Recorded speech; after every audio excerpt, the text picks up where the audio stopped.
Today we have the pleasure of welcoming Professor Harald Winkler to Crawford School. Harald is with the Energy Research Centre at Cape Town University and is here in Australia to talk about climate change policy.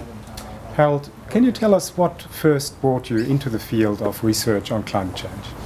Well, I was really got fascinated actually through studying initially, and really fascinated by the combination of how this is a complex problem scientifically, deeply involving energy and the energy economy, and also the negotiating process, and all of these things interacting were really a deep fascination. So when I started working in South Africa in environmental consulting, I saw an opportunity at the university, and we moved to the Energy Research Centre, and the rest is, as they say, is history. So.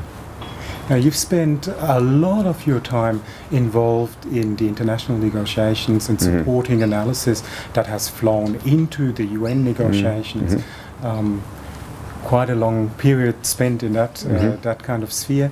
Can you tell us a little bit about what keeps you going in a field where progress can be quite slow? Yeah, that's a good question. I mean, in a sense, one has to be a professional optimist, but I think it is it's a compelling problem. I've always been interested in applied research and applied science, if you want, and also applying particularly into the policy area. And so, in a sense, both the international process, the multilateral negotiations are, in a sense, a lab of the research that we do, and some really interesting questions around equity or how global agreements work are interesting. And also, we've looked a lot at the national level, and I think increasingly the trend is a lot of the action is happening more there, partly because it's not happening sufficiently fast globally. And so doing some, we had a fascinating process in 2006-07 where we did some scenarios that were really modeled with complex set of teams, interesting research, linked to a stakeholder process where we really got people together from across government, from business, from civil society, and talking together about, you know, what if South Africa actually reduced its emissions? Would it ruin the economy? Would it make poor people's lives impossible? Those kind of questions. So clearly a very interdisciplinary approach that's being taken in your centre. Yes. Do you have people from different backgrounds working together on these research projects? Yes, very much. We happen to be located in the engineering faculty. I'm not an engineer at all. My background is in environmental economics. We have economists, we have some engineers, we have social scientists, so very much interested, and also several colleagues really particularly interested in policy as you are. Now, coming back to South Africa, you just mentioned emissions trajectories.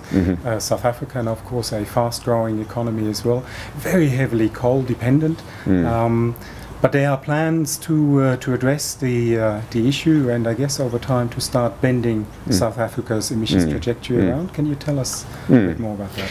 Well, this scenario process that I briefly mentioned led to a political statement by our cabinet in 2008 that South Africa's emissions would peak, plateau and decline, plateau between about 2020, 2025, 2030, 35. That was quite a radical statement at the time for a larger developing country, taken to Copenhagen. And in that process, we also found that a carbon tax was the biggest single intervention. There were many others modelled, and combinations of others can do as much as that, but it stood out. And before that, and to some extent parallel to that, Treasury had also done a whole lot of work around that, and so that's very much under discussion. Our finance minister announced in his budget speech a proposal to actually implement a tax for the next financial year, which starts in March. I'm waiting with bated breath to see if it actually happens. But we also have formal climate policy now since 2011.